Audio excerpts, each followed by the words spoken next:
Pixar review. Sorry it's been a bit late, but here I am with my next review, and today I'm going to review 1998's A Bug's Life, the second theatrical release from Pixar.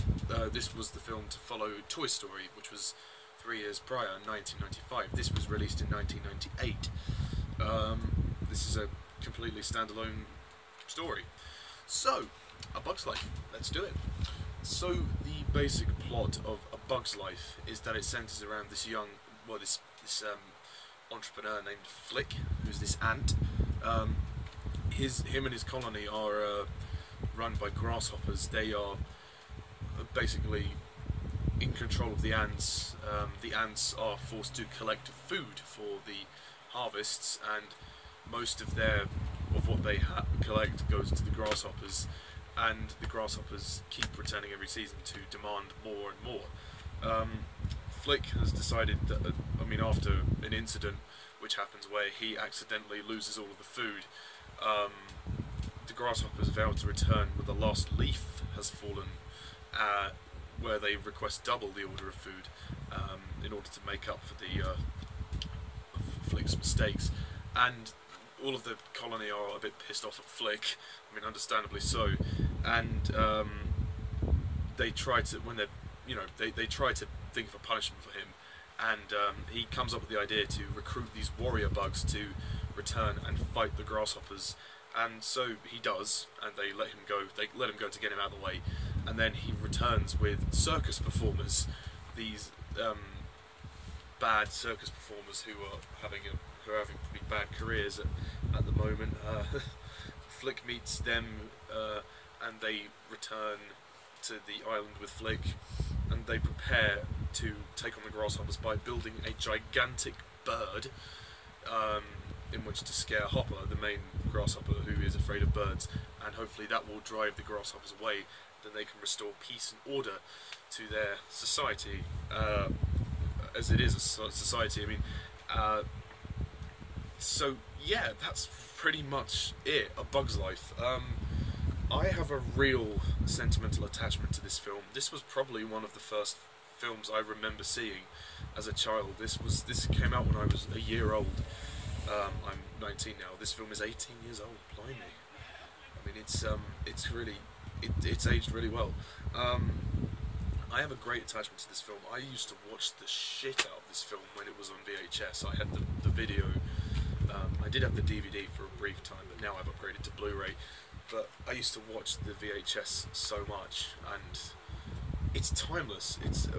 I am pleased to say that A Bug's Life, for me anyway, is really good.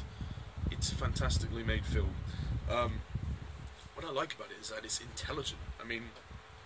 It's kind of, it's kind of harking back to the old days of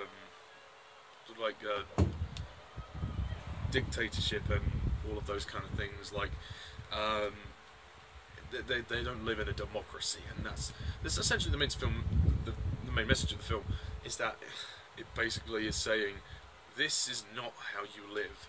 You should treat each other equally, and there shouldn't be like a hierarchy. And that is essentially what this film is doing. It's displaying the extremities of a hierarchy, of a disposition of power and corruption of power within this group of ants and these grasshoppers. It's very intelligent, it's very clever, and I've always admired the story for that reason. And there's tension because of that. You get more tension out of it. It's called A Bug's Life for a reason. It's wonderful. A Bug's Life is wonderful. But to this film's credit, I think what it does really well is that it's so funny. I've never laughed at a Pixar film that much in a while. I remember loving it as a kid, but even now, the humour still holds up. The humour is just genius. You've got the ladybug Francis, who's voiced by Denis Leary, who would later go on to voice Diego in the Ice Age movies. But in here, he's this guy, this little dude at the front. Don't know if you can see him very well, but yeah, this dude there. He's very funny because they think he's a lady all the time, and good. And just the humour is so clever and sharp, and it really works. And I love the circus performances that they do in the film. They're very entertaining, especially the one towards the end when they're doing it for the grasshoppers. That's good. I really like the characters. I think we have a really great selection of characters here. You've got Flick, who's the main ant. He's the main protagonist of this piece, and his actions would obviously, he would rebel.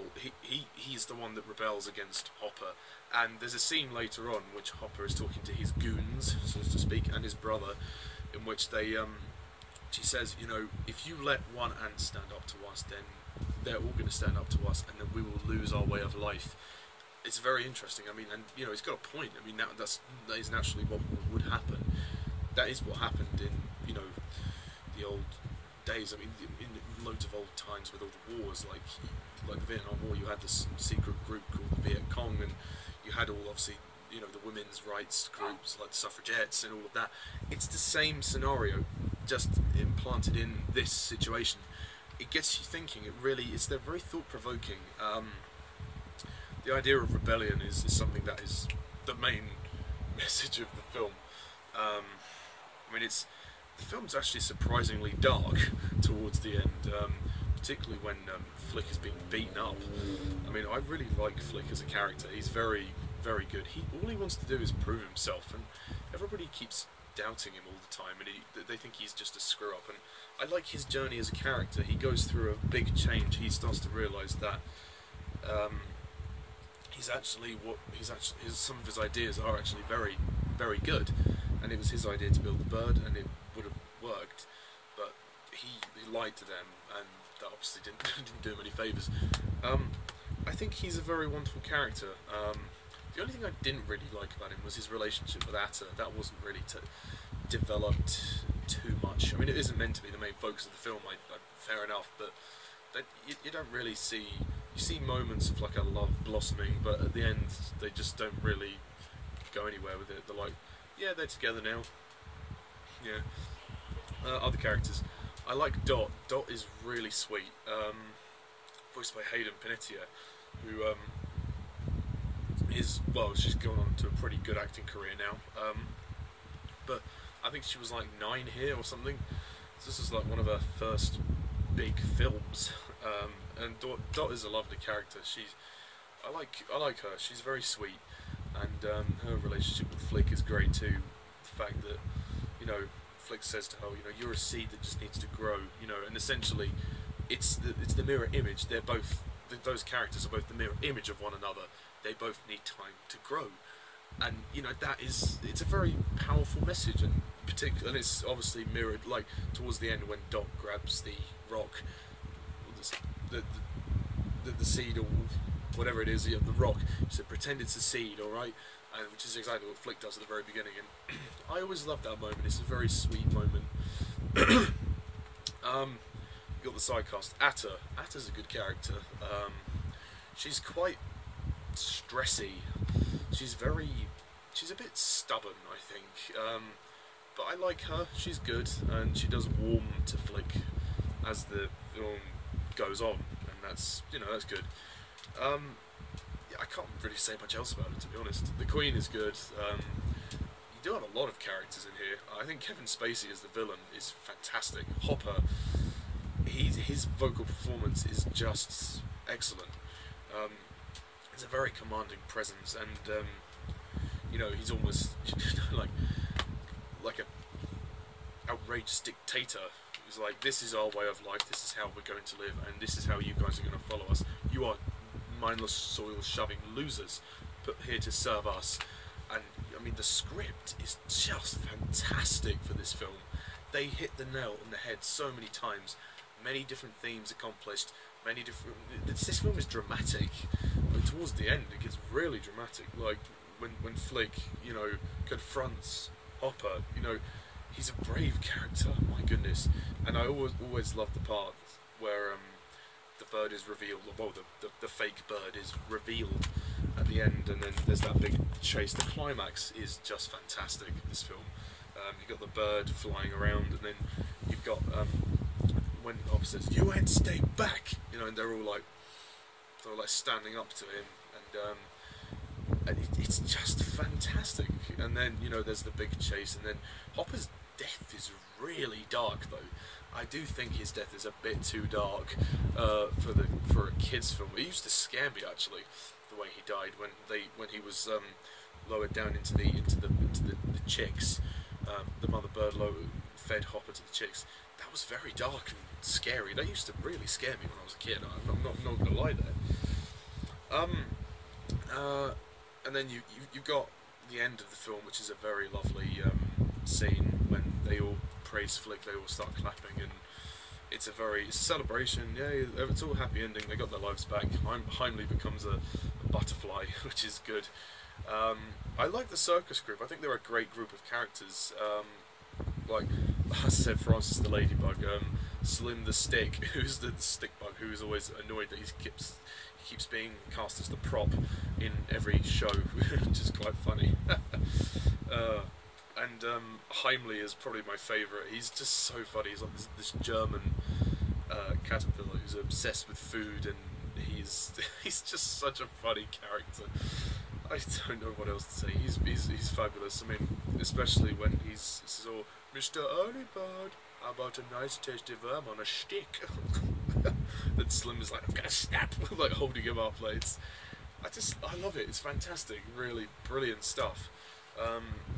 You got Rosie the spider. She's cool.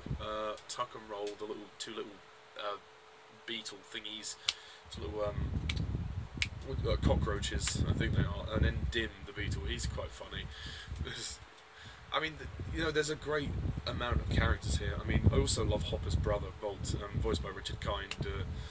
Hopper's brother is funny as well, especially in the bloopers at the end. One thing I forgot to mention in some of my previous reviews was the Toy Story 2 review. The bloopers at the very end were fantastic. They were very funny, as well as the Monsters Inc. ones as well. They were great too. It's a shame that after Monsters Inc. they never did any like bloopers in the credits. They never animated some bloopers. They need to start doing that again, because I think that would have been fantastic. But oh well, what can you do? Well, they kind of did with Inside Out, but it wasn't really bloopers. It was just sort of going. I'll talk more about it in the Inside Out review when they were going inside other people's heads. That was funny. But as for A Bug's Life, also the music score is really good. I like the animation very much. I mean, you can tell it's a bit dated now, but I mean, you know, it was released in 1998, so naturally it is going to be a bit dated. But I still think it's aged very well. I mean, if you watch it on Blu-ray, you still get the full experience with this film. You still get everything that you could ask for. I do think there's probably a few too many characters. It does get a bit overcrowded, I think, in terms of the cast, but they all do really great jobs. What can I say? I mean, you know, they're great. I mean, also you've got Manny the Mantis, Gypsy the Butterfly. They're all really good characters. And P.T. Flea, who's John Ratzenberger's character, he's very funny. It's a very funny film. Like I say, the comedy's ace, especially that bar scene. That's great. With the snail eating salt and the Bloody Mary bit always makes me laugh. It's a very funny film. John Lasseter's direction is very good too. And it's intelligent. You know, it's a very different story to like Toy Story. Like, because this came after Toy Story. It's a very dramatic, serious topic. It's not really something kids would probably understand. But they managed to simplify it quite well. I mean, I think it's something like most of the Pixar films that you'll watch now and then you won't fully appreciate till later on. And I think that's the strength of this film. It's made me appreciate it even more watching it now. I mean, I've seen it thousands of times in my life, because this was like one of the first films I ever watched. I love the outtakes of this film at the very end. The outtakes and the credits, just brilliant, absolutely brilliant. Yeah, I don't see how they could ever make a sequel to this, and I'm glad they haven't done that, because I think it's done. It's a good story. It's done really well. It is very quick as well. Like the pacing is very, you know, very good. Moves really quickly for 95-minute film. You got the other scene with the bird as well, when the circus gang are trying to leave, and then Flick is like, no, don't go, I'm desperate, and then the bird appears before them. I always love the bit when Tuck and Rob go, tweet, tweet, tweet, tweet. That makes me laugh. I mean, what can I say? A Bug's Life is a really wonderful film. It's got its heart in the right place, the charm is all there, it's intelligent as well. The concept of the story is not something you'd initially think would work in an animated film, especially for kids, but I think it works, and I think it's something that they'll understand, you know, when they're older as well. I don't think this is the best Pixar film by any means. I can't say it's a masterpiece, but it's very well done and it's very well thought out, and the central ideas that they have here are very strong, and the main message of the film is to, you know,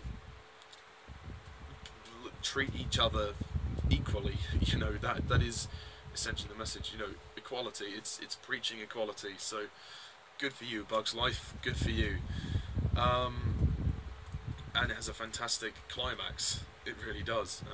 It gets very dramatic towards the end. But it's a very funny film. It's the whole package. It's the whole package. What can I say?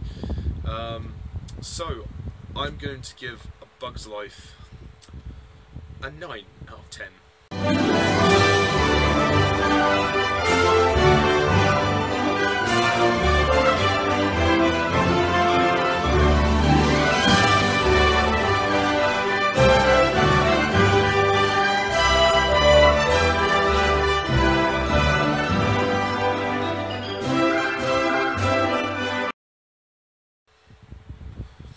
Yeah, it's a really great film. There's also, I should mention, in the Toy Story 2 bloopers, there's a little short segment with Flick and Heimlich, and they said, I can't believe you talked them into making A Bug's Life too.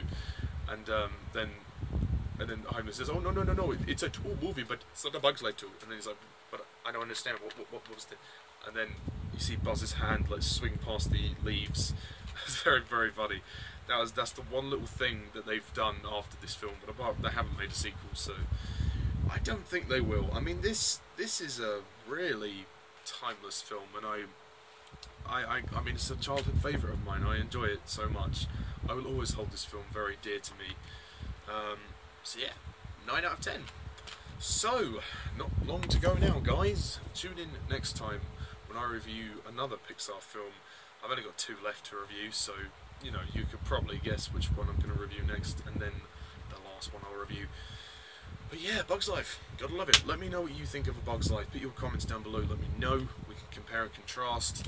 And, you know, I want to give a couple of shout-outs as well. I want to thank Labyrinth35, how you doing, Dave, for commenting on my reviews. Lauren210 for also commenting on my reviews, and also Alan Kalo and The Watcher for just being great subscribers. Yeah, and Future Filmmaker, gotta mention him as well. So yeah, thank you guys all for watching, and as always, I'm Mr. TARDIS11. See ya.